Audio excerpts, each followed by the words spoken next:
Halo semua, balik lagi di channel ini. Mungkin kalian beberapa orang yang tahu tentang seorang heroisme di dalam dunia Islam, khususnya tokoh pan-Islamisme yang memang mengglorifikasi dunia Islam untuk bisa bersatu dan bisa berjaya, yaitu seorang pemimpin yang oleh Barat dan negara Barat itu dianggap diktator, penjahat perang, orang yang sangat otoriter untuk masyarakatnya, tapi dia itu mempropaganda dunia Islam untuk menganggap bahwa dirinya itu adalah pahlawan. Dan dia itu memang seperti beberapa diktator-diktator di Arab ya, nasibnya itu sangat menyedihkan. Dan mungkin untuk beberapa orang Islam, dia itu bisa disebut seorang yang berjihad di jalan Islam gitu. Nah, dan saat gue kecil gue juga suka dapat sebuah cerita tentang dia di mana dia akan ditangkap di sebuah padang pasir ya. Di antah berantah dia dikepung oleh tentara Amerika dan dia bisa selamat gitu dari kepungan itu. Di mana dia melawan Amerika dengan gagah berani gitu. Bagaimana dia menyatakan prinsip-prinsip negara-negara Islam untuk bisa bersatu melawan negara-negara Barat yang menginginkan minyak di Arab. Ini suatu cerita yang bisa disebut lumayan keren, tapi di satu sisi ini sangat miris ya untuk kemanusiaan dan juga dunia Islam ke masa-masa yang akan datang, yaitu cerita Saddam Hussein. Nah, Saddam Hussein ini bisa disebut mungkin kalau di Indonesia ya, terutama untuk teman-teman yang beraliran keras gitu. Islamnya itu bukan maksudnya keras dalam artian negatif, tapi keras dalam artian ketat ya. Saddam Hussein ini adalah seorang tokoh yang patut untuk ditiru mungkin buat kalian atau beberapa. Bukan kata saya ya. Ini mungkin anggapan beberapa banyak ya. Karena dia meninggal dengan harum. Jadi isunya bahwa dia diganti, bukan isunya ya. Jadi kabar yang beredar gitu, karena ini mungkin seorang tokoh agama pasti disangkut pautkan dengan bentuk jihad dan lain-lainnya. Jadi dia meninggal dengan digantung oleh tentara Irak ya, karena saat itu pengadilan di Irak didesak oleh Amerika harus mengadili Saddam Hussein ini, dan akhirnya dia kena hukuman mati ya. Jadi saat dia meninggal itu jasadnya itu harum katanya. Dan sebelum dieksekusi dia dipenjara, dan di dalam penjara itu katanya ya ada beredar cerita bahwa dia sangat membumi gitu, rendah hati, tidak seperti diktator jahat yang digambarkan oleh negara-negara Barat gitu. Mungkin di sini propaganda yang dia lakukan semasa dia menjabat sangat baik. Contohnya mungkin bagaimana Presiden Soekarno di kita ya, sebagai diktator dia memiliki cerita-cerita dan kenangan-kenangan yang baik untuk beberapa masyarakat khususnya para boomer ya, yang mengalami zaman dia. Katanya enak zaman kuto gitu kan, biasanya ngomongnya gitu. Nah mungkin ini versi Arabnya gitu kan, cuma ngomongnya gimana gitu. Saddam Hussein propagandanya mungkin gitu ya. Nah, dia ceritain Saddam Hussein ini mungkin dari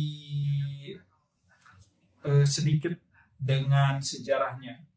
Jadi dia itu sangat kagum sekali kepada, kalau nggak salah pamannya atau uaknya atau siapanya itulah. Jadi akhirnya dia memutuskan dari militer, memutuskan untuk masuk ke partai politik yang memang di sini berideologi memiliki pemahaman pan-Arabisme. Di sini bisa diartikan pan-Arabisme ini adalah eh, jadi penguatan negara-negara Arab terhadap pengaruh-pengaruh Barat, khususnya pendudukan Palestina ya, karena waktu itu isu Israel kuat banget sekitar tahun 1970-an gitu.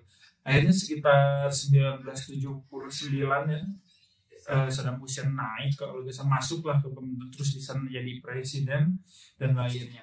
Jadi dia ini bisa disebut, dianggap memusuhi suku Kurdi yang ada di utara dan juga golongan Syiah gitu. Meskipun di Irak bisa disebut pada waktu itu orang-orang Syiah itu masih menjadi mayoritas gitu. Nah, jadi mungkin di sini pan-Arabisme yang dimaksud oleh Saddam Hussein adalah orang-orang Sunni gitu. Jadi kebanyakan kan karena di sana masyarakat Arab itu kebanyakan lebih menganut Sunni daripada Syiah, dan Saddam Hussein ini adalah Sunni ya. Jadi mungkin di sini terjadilah politik pergolakan di Irak yang akhirnya dimenangkan oleh Sunni dengan Saddam Hussein yang naik gitu. Nah, Saddam Hussein ini bisa dibilang di mata orang-orang Sunni sampai sekarang adalah seorang pan-Arabisme, tokoh yang keren gitu, yang bisa menyatukan negara Arab, berani melawan Amerika, karena khususnya di negara-negara Muslim narasi bahwa Amerika itu penjahat itu memang populer gitu.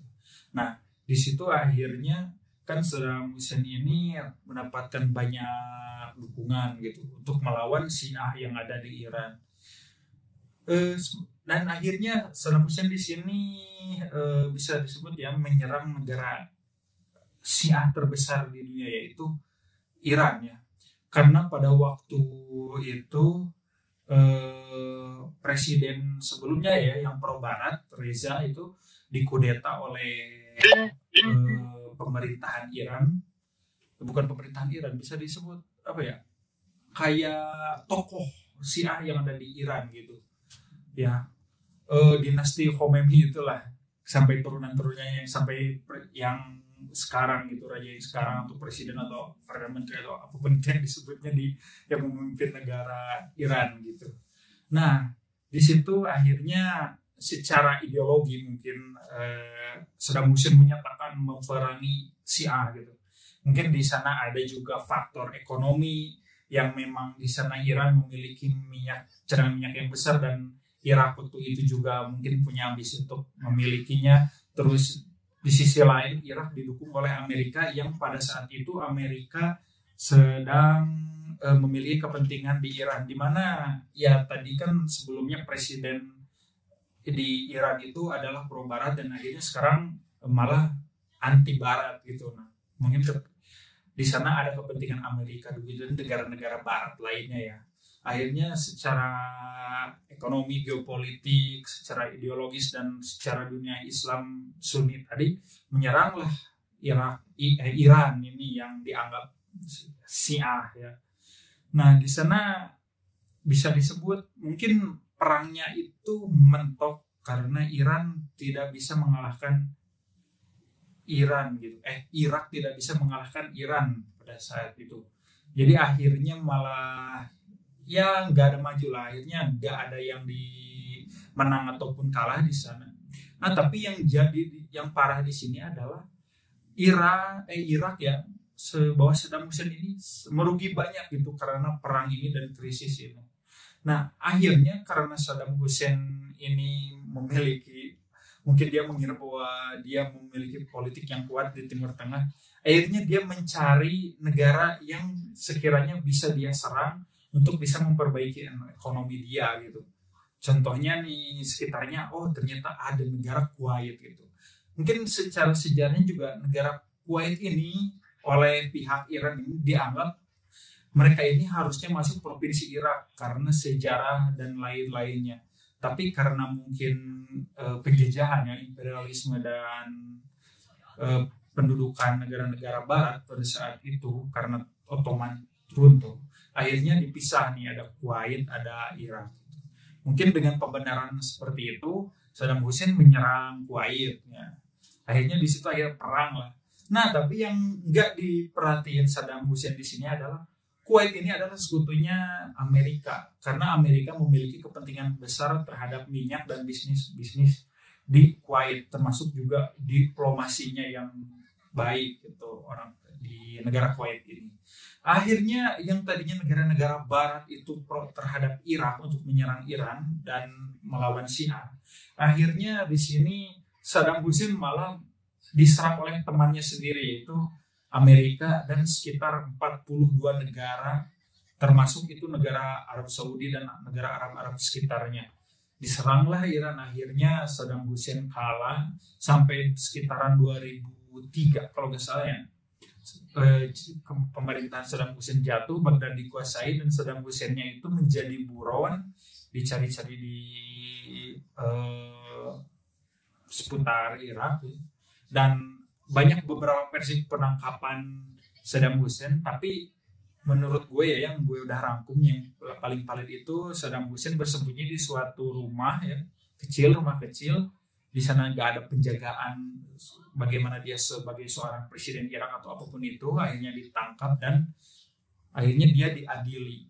Nih yang dan yang paling memang menjadi ikonik dan juga memperkuat stigma bahwa memang Saddam Hussein ini dizolimi oleh Barat itu adalah di mana saat dia di sidang gitu di persidangan di Irak itu dia beberapa kali menyebut ya Allahu Akbar ataupun pembelaan bahwa dia itu melakukan hal ini dengan atas nama masyarakat Irak gitu, kepentingan dunia Islam dan lain-lainnya. Dan akhirnya dia dipenjara beberapa tahun dan dieksekusi sekitar tahun 2006 kalau nggak salah. Nah digantung. Nah dengan isunya sampai Indonesia itu kan waktu gue dulu dikasih tahu kakak ipar gue karena ustadz ya dan agak lumayan fanatik dengan sejarah dan tokoh-tokoh agama bahwa dia Saddam Hussein itu meninggalnya itu syahid, bau badannya itu mayatnya itu sangat harum karena meninggalnya syahid gitu. Dan saat dia di penjara, dia tidak terlihat seperti diktator, masyarakat biasa, presiden yang membumi dan lain-lainnya. Jadi isu-isu tentang Saddam Hussein yang berbau positif itu sangat ini ya kental sekali saat itu, saat gue kecil sekitar 2004 sampai 2010-an lah.